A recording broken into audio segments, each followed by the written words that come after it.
Hello everyone and welcome back. Today I am going to announce my semi-finalists for the self-published fantasy blog off round 8. Although those of you who have been keeping track will realise that these 4 books are already marked as my semi-finalists because I posted my last cut video on Friday.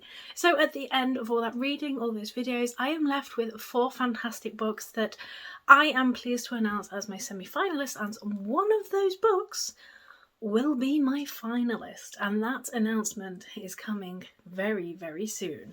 Each of these has had a full review which I will link down below, and in no particular order my semi-finalists are Lightsblade by Zamil Akhtar. This was such a unique world, and I really enjoyed exploring how light and its different colours were used as industry, as magic, as just day-to-day life in this world. And along with that, we discover how the dream world works and is used by people in their day-to-day lives.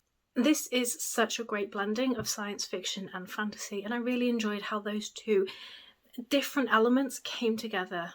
There's a great cast of characters to follow, and I really enjoyed seeing how their interactions and relationships changed and adapted through the book as they got over those initial ideas of each other and actually got to know each other. Coupled with an absolutely luscious writing style, this was just a delight to read. My second semi-finalist is Tethered Spirits by T.A. Hernandez. I actually read this quite early on and it was an early favourite, and I was just swept up in this story. It is so easy to just fall into, and you just swept along with the events.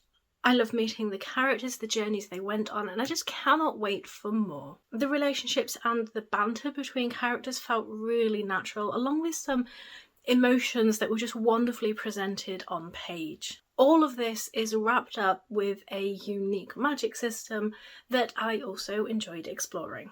My third semi-finalist is The King and Kisha by Timothy S. Curry. There is so much packed into this book, and yet it never feels overly full. You join the story being dragged through city streets by characters you don't know who you are, and along the way we discover what that means, who this person is, and basically everything just comes together so well.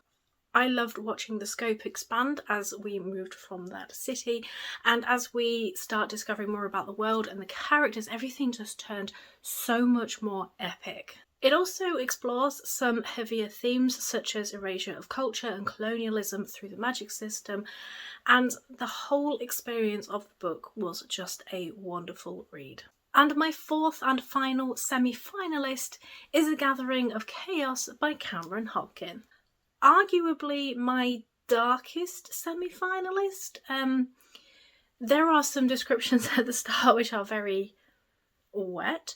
I'm not quite sure we veer completely into grimdark with this one though, as there is that hopeful element which I find grimdark can lack, hence its name. There is a huge amount of lore already existing in this world. There's just so much detail has already been created, and that is as a result of how this story came about. It is a story from a tabletop game, and everything was done through Kickstarter, so there is that huge backlog of lore created for the game, which just shows in this really richly created world. There are some really great point of view characters, and I just loved seeing how this story came together. So those were my 4 semi-finalists from this year. Have you read any of them? I would love to know your thoughts. Thanks for watching, and I shall see you all soon.